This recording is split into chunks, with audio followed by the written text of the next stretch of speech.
Rasul sallallahu alaihi wasallam mengatakan, "Ballighu anni walau ayat." Sampaikan dari aku walaupun satu ayat. Assalamualaikum warahmatullahi wabarakatuh.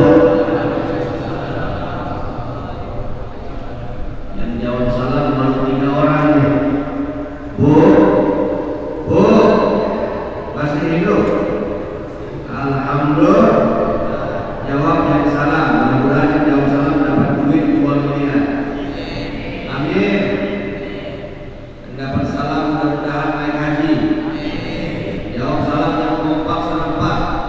Assalamualaikum warahmatullahi wabarakatuh.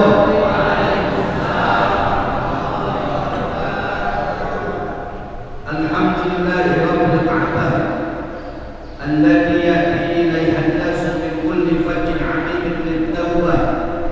Wassalatu wassalamu ala man la nabiyya ba'dah, sayyidina wa habibina wa syafi'ina wa maulana nabiyyina Muhammadin wa ala alihi wa sahbihi wa man tabi'ahum bi ihsan ila yaumil qiyamah. Amma ba'du. Allahumma inna nas'aluka 'ilman nafi'an wa rizqan wasi'an wa 'amalan mutaqabbalan wa shifaa'an min kulli da'in wa saqam. Allahumma arzuqna fahman nabiyyin wa hifdzal mursalin wa ilhaman malaikatil muqarrabin bi rahmatika ya arhamar rahimin. Walhamdulillahi rabbil alamin. Taqabbalallahu minna wa minkum wa taqabbal ya karim. Alhamdulillah, puja puji syukur kita panjatkan kepada Allah Subhanahu wa taala. Salawat beserta salam selalu kita curahkan kepada junjungan kita Nabi Muhammad sallallahu alaihi wasallam. Mudah-mudahan duduknya kita di kesempatan subuh hari ini setelah melaksanakan salat subuh berjamaah dilanjutkan dengan tausiah agama menjadi penyebab turunnya rahmat dan barakah dari Allah Subhanahu wa taala.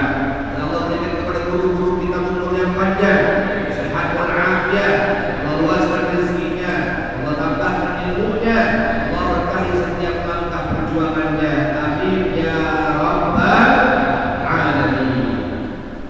Kepada segenap para alim ulama, para habaib, terkhusus guru kita semua, Habibul Mahmud Al-Habib Habib Barakah, begitu pula segenap DKM Masjid Al-Ikhlas yang telah memberikan wasilah kepada kami sehingga kita bisa silaturahim pada kesempatan subuh hari ini. Mudah-mudahan menambah keberkahan pada acara subuh hari ini. Amin ya rabbal alamin. Bapak Ibu hadirin wal hadirat rahimakumullah. Tema kajian kita pada subuh hari ini kita akan membahas tentang 3 cahaya hidup muslim. 3 cahaya hidup muslim. Karena kita hidup ini butuh cahaya. Orang yang tidak mengikuti cahaya akan salah jalan. Betul? Bahkan yang tidak ikut cahaya dia akan terjerumus ke dalam lembah-lembah kegelapan. Duduknya kita di masjid ini mendengarkan tausiah agama ini merupakan salah satu wasilah cahaya di dunia ini. Inna ahlas sama yanzuruna ila al-ardi anwara kama tanzuruna ila as-sama'i anwara. Penduduk langit melihat ke bumi anwar, ada cahaya-cahaya.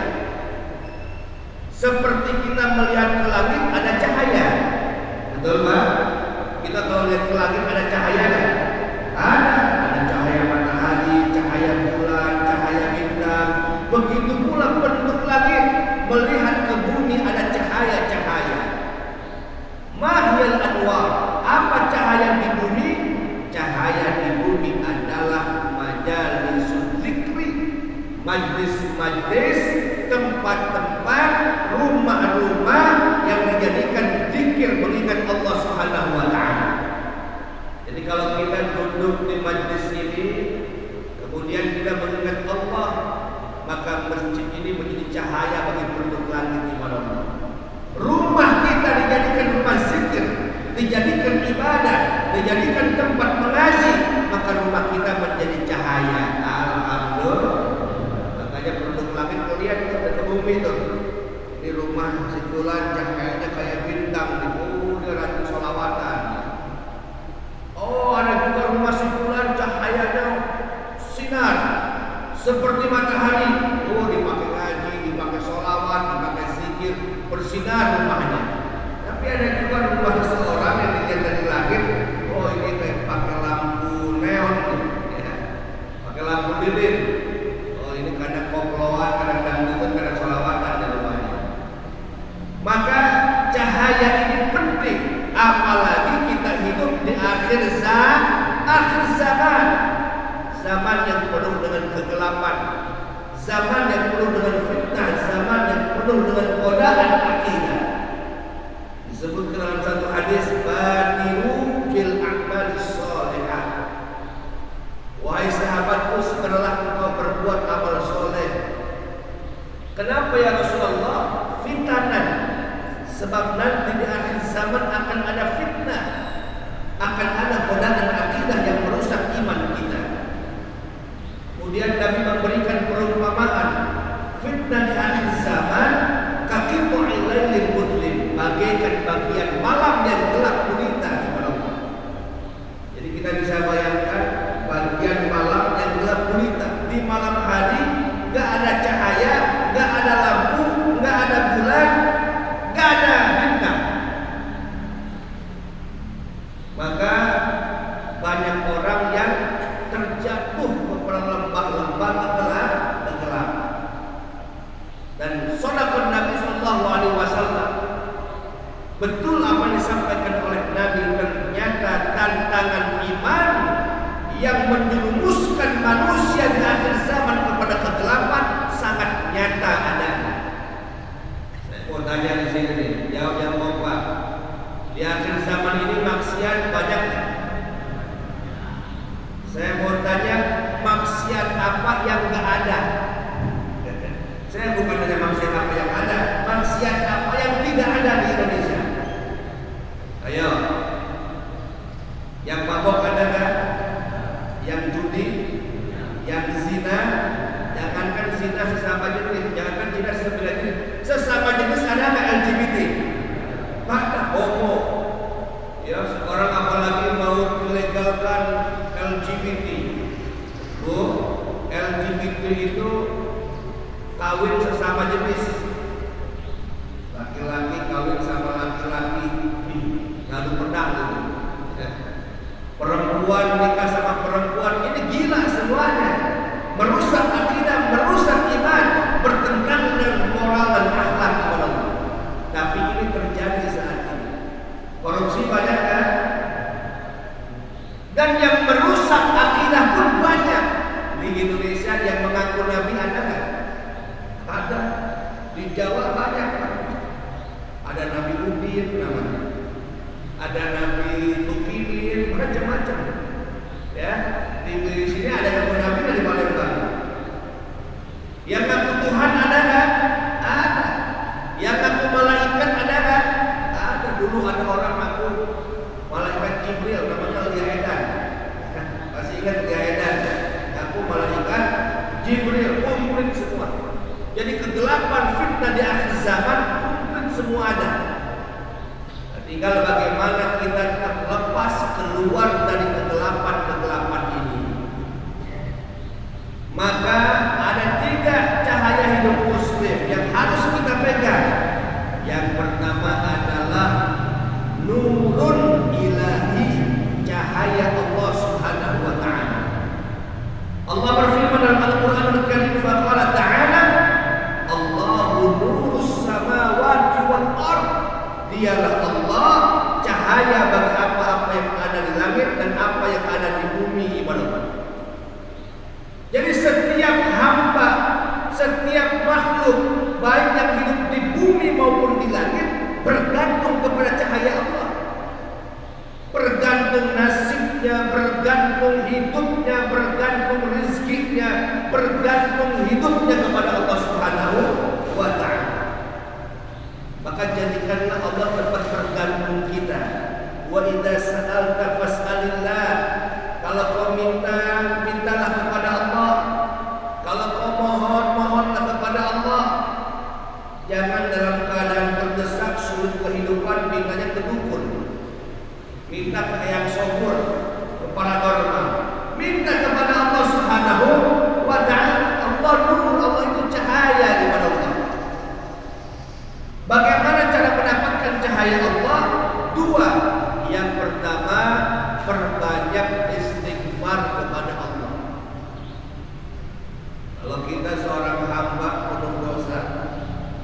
Kemudian kembali kepada Allah. Idza raja'al 'abdul 'asi ila Allah. Kalau seorang hamba yang penuh dosa kembali kepada Allah, fasajada, kemudian dia bersujud kepada Allah dan mengatakan, ya Rabb, wahai Allah, laqad aznabtu, aku telah berbuat dosa ya Allah. Aku udah bohongin orang, nipu orang, nyakitin orang ya Allah. Kemudian sujud minta ampun kepada Allah, aku berbuat dosa ya Allah. Apa jawab Allah? Ya abdi laqad satartu, aku telah tutup aibku itu. Aku tutup dosamu itu. Subhanallah. Dosa yang kita kerjakan Allah tutup. Betul Pak? Andaikan dosa itu berwujud fisik, misalkan sekali berbuat dosa bisulan, sekali dosa bisul, bisul semua, banyak bisul. Tapi Allah tutup aib kita. Kemudian jika seorang hamba mengatakan, ya Rabb, ya Allah, laqad tubtu, aku taubat dari dosa ya Allah. Apa jawab Allah? Laqad qabiltu, aku terima taubatmu ya Allah. Jadi la taqnatu min rahmatillah, jangan putus asa dari rahmat Allah Subhanahu wa taala. Sebesar apapun dosa yang kita kerjakan, kalau kita taubat kembali kepada Allah, taubatan nasuha, Allah akan terima taubat kita. Allah tidak melihat masa lalumu, Allah melihat saat ini dan di akhir hidup. Makanya Allah Nabi katakan, innamal a'mal khawatimuha. Allah itu melihat amal perbuatan di akhirnya. Lebih baik dulunya tukang judi, tapi sekarang rajin ngaji, daripada dulunya rajin ngaji, sekarang tukang judi. Lebih baik dulunya tukang maksiat, tapi sekarang rajin sholat, daripada dulunya rajin sholat, sekarang tukang maksiat. Allah gak melihat masa lalu, makanya tidak boleh seseorang mencap dengan masa lalunya. Lo sok alim, lo sekarang, wah tahu lo dulu tukang amal, gak boleh mencap orang dengan masa lalunya. At-taubah tahjumu ma qablah. Taubat itu menutup semua masa lalunya. Jadi jangan mengungkit kesalahan di masa lalu. Maka cara mendapatkan cahaya Allah dengan cara berbanyak taubat. Nah, yang kedua cara mendapatkan cahaya Allah Subhanahu wa taala adalah min zikrillah, dengan zikir kepada Allah. Kullu ma kana minasyaitan yud'afu bi dzikrillah. Wa kullu ma kana minal hawa yud'afu bi dzikril maut. Ini perkataan Al-Habib Umar bin Hafid ketika saya duduk bersama beliau di Hadratul Yaman. Kata Habib Umar bin Hafid, setiap godaan yang datangnya dari syaitan bisa dilawan dengan zikir. Syaitan itu menggoda manusia. Wa zayyana lahum asy-syaitanu a'malahum. Syaitan itu menghiasi perbuatan jelek jadi bagus. Itu syaitan. Jadi yang jelek dibuat bagus sama dia, yang bagus dibuat jelek. Itu tabiat sifat syaitan. Maka syaitan yang mengganggu ibadah kita ini bisa dilawan dengan zikir. Wa afdhalul dzikri fa'lam annahu la ilaha, dan sebaik-baiknya zikir adalah mengucapkan la ilaha illallah. Biasakan baca zikir la ilaha illallah. Jaddidu imanakum bi qauli la ilaha illallah. Perbaharulah iman kalian dengan mengucapkan la ilaha illallah. Alaiha nahya, dengannya kita hidup, wa alaiha namut, dengannya kita mati, wa alaiha nadkhulul jannah, dan dengan kalimat itulah kita masuk surganya Allah Subhanahu wa taala. Amin ya rabbal alamin. Man kana akhiru kalamihi la ilaha illallah dakhala jannah.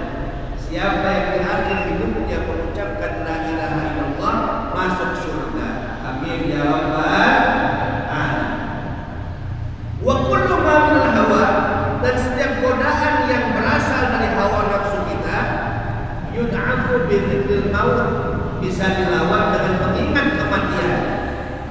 Jadi gangguan setan dilawan dengan apa? Zikir. Sebaik-baiknya zikir apa? La ilaha illallah. Dan godaan yang berasal dari hawa nafsu. Nafsu kita ini turun amal, banyak angan-angan hawa nafsu kita ini, banyak maunya. Ini bisa dilawan bidzikril maut dengan mengingat kematian. Betul? Oh, kita pengen nih punya rumah bagus, mobil banyak, kontrakan banyak, toko banyak, istri banyak juga. Kita pengen sebagai manusia, tapi semua itu bisa melalaikan diri kita kepada Allah. Maka cegahlah itu godaan dunia ini dengan apa caranya? Bidzikril maut, dengan kematian. Kumpulkan harta sebanyak-banyaknya. Sampai dalam Al-Quran disebutkan alhaakumut takatsur hatta zurtumul. Manusia itu hobi mengumpulkan harta sebanyak-banyaknya. Sampai kapan? Zurtumul maqabir, masuk liang lahat.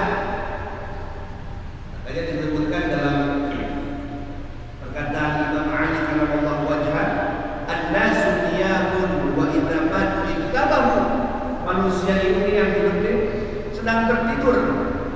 Wa idza matu, kalau dia mati baru dia sadar. Artinya apa?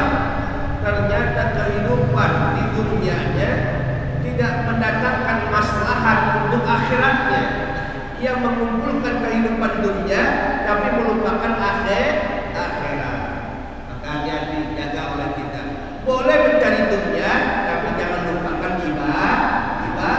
Boleh mencari harta, jangan lupa sedekah, infak, zakat, dan ibadah. Karena itulah akan dibawa mati oleh kita. Maka tafafnaita, yang kita makan akan habis. Wa man labista fa'laita, yang kita pakai akan rusak. Bapak punya baju baru dipakai oleh bapak, setahun 2 tahun rusak ke baju? Rusak. Wa man tasaddaqta fa'amdaita, tapi apa yang kau sedekahkan akan tetap abadi di bawah mati. Makanya 2 penyesalan mayit ketika di alam kubur. Yang pertama, ya Allah, kembalikan aku ke dunia, aku akan mendirikan sholat walau sesaat. Penyesalan mayit, ya Allah, kembalikan ke dunia, ya Allah, aku akan dirikan sholat walau sesaat, ya Allah. Yang kedua, ya Allah, kembalikan aku ke alam dunia, akan kusedekahkan semua hartaku. Tapi kata Allah, telat ente. Dulu kemana di dunia waktu hidup gak sholat? Dulu kemana ente waktu hidupnya gak sedekah? Banyak waktu sehat, waktu luang, ninggalin sholat. Banyak duit, banyak kemampuan, gak pernah sedekah. Sekarang ente udah mati baru tobat, udah mati baru sadar. Telat tobatnya, ya. Maka jagain. Ini raih cahaya Allah dengan apa cara tadi? Pertama, dengan perbanyak tobat, kedua perbanyak zikir. Yang kedua, nurun nabawi, cahaya Nabi. Yang harus kita raih adalah cahaya Nabi agar tidak terjerumus kepada kegelapan. Allah berfirman dalam Al-Qur'anul Karim, "Qad ja'akum minallahi nurun wa kitabun mubin." Wahai jamaah Masjid Al-Ikhlas, telah datang kepada engkau. Siapa yang datang? Nur. Apa arti nur? Cahaya. Ulama tafsir di sini mengatakan yang dimaksud cahaya di sini adalah Nabi Muhammad sallallahu alaihi wasallam. Maka siapa di antara kita yang ingin keluar dari kegelapan dunia, ikuti Nabi. Bagaimana caranya? Pertama, ittiba'u sunnati, mengikuti sunnah Nabi. Dari yang terkecil aja deh. Ikuti sunnah Nabi, gimana cara makannya Nabi, cara minumnya Nabi, cara berpakaiannya Nabi,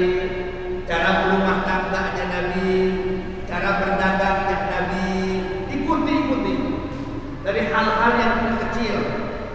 Pakai siwak sebelum sholat, pakai lubangnya, rapi sering disir, itu sunnah Nabi.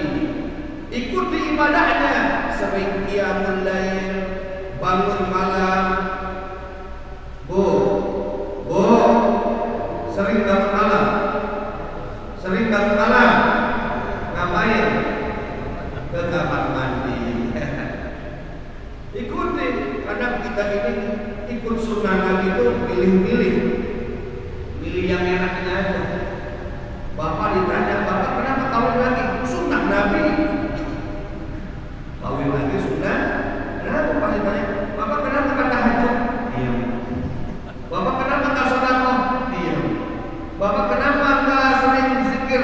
Diam. Ditanya kenapa kawin lagi? Sunnah Nabi. Ini pilih sunnah yang enaknya doang. Ikuti sunnah Nabi. Yang kedua, untuk mendapatkan cahaya Nabi, bisolawat, dengan berbanyak salawat, salatullah, salamullah, ala Rasulillah, salatullah,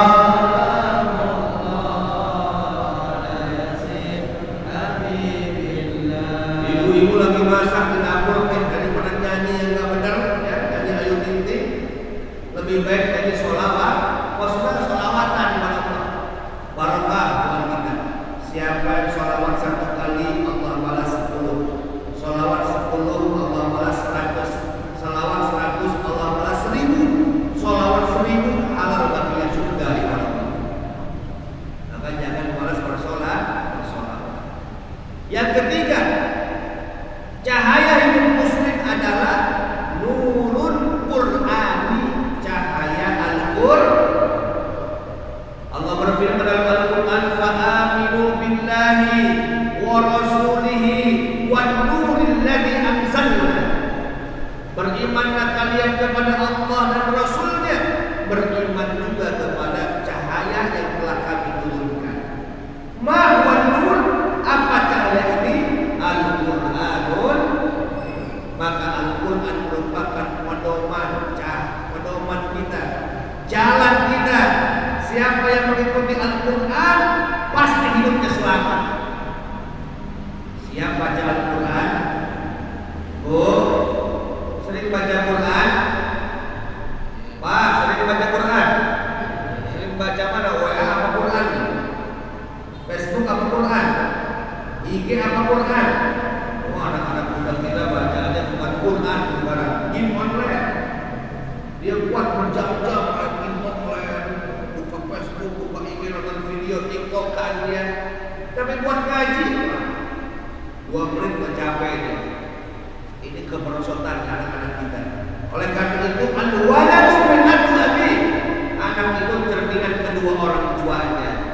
Maka kalau kita ingin punya anak soleh, diri kita juga harus menjadi orang tua yang soleh. Tunjukkan kepada anak kita. Jangan sama-sama. Ada juga sering main HP, anaknya main HP, akhirnya sama-sama enggak ingat. Maka jadi contoh yang baik untuk anak kita. Insya Allah anak-anak akan mencontoh diri kita. Amin ya rabbal alamin. Cara mendapatkan cahaya Al-Quran, pertama sering membacanya. Man arada ayatakallam ma'allah falyaqra'il Qur'an. Barang siapa yang ingin berbicara dengan Allah, berkomunikasi dengan Allah, baca Quran. Karena Quran merupakan kalamul.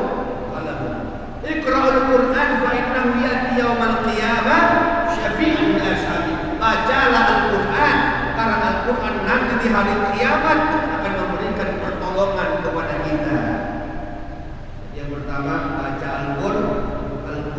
Yang kedua, amalkan kandungan Al-Quran. Bukan sekedar dibaca, tapi diamalkan. Pak Ustaz, saya nggak bisa ngapalin semua Al-Quran. Nggak apa-apa, itu manusiawi. Tidak ada manusia yang bisa mengamalkan seluruh isi Al-Quran kecuali Nabi. Kita kan manusia banyak dosa, banyak salah. Tapi ada kaidah yang mengatakan, ma la yudraku kullu, la yudraku kullu. Sesuatu yang tidak bisa diamalkan semuanya, jangan ditinggalkan semuanya. Yang kita bisa amalkan, amalkan itu. Jadi jangan ada alasan kenapa ente enggak sholat. Ustaz, saya masih belum bersih hati saya, masih banyak ngomongin orang. Enggak apa-apa. Masih mending ente sholat masih ngomongin orang daripada udah ngomongin orang tak sholat. Ya, jangan jadikan alasan sesuatu yang belum kita bisa kerjakan akhirnya meninggalkan semua. Apa yang kita bisa kerjakan. Dengan cara mengerjakan itulah Allah berikan sebab hidayah untuk menghapus kekurangan kita dalam menghafalkan isi kandungan Al-Qur'anul Karim. Maka terakhir pertanyaannya adalah, wa idza kana Allahu nurun wan nabiyyu nurun wal Qur'anu nurun fa kaifa ya'ishul muslimu fid dhulumat? Kalau Allahnya cahaya, nabinya cahaya, Al-Qur'annya cahaya, maka mustahil seorang muslim akan jatuh kepada lembah-lembah kegelapan maksiat. Jadi kalau ada seorang hamba berbuat maksiat, berbuat kezaliman, berbuat kemungkaran, dia mabuk, dia judi, dia zina, meninggalkan sholat, meninggalkan puasa Ramadan, membenci ulama, pasti nggak ikut Quran, pasti nggak ikut Nabi, pasti nggak ikut Allah. Itu aja udah. Jadi kalau ada orang muslim di tengah-tengah kegelapan maksiat, jawabannya tiga: tidak ikut Allah, tidak ikut Nabi, dan tidak ikut Al-Quran. Maka orang yang hidup mengikuti tiga cahaya ini, insya Allah hidupnya akan selamat di dunia dan di akhirat. Amin ya rabbal alamin. Bapak Ibu sekalian, itulah pengajian kita pada kesempatan subuh hari ini. Mudah-mudahan bermanfaat untuk kita semuanya dan menjadi sebab kita mendapatkan cahaya Allah Subhanahu wa taala. Amin ya rabbal alamin. Subhanallah.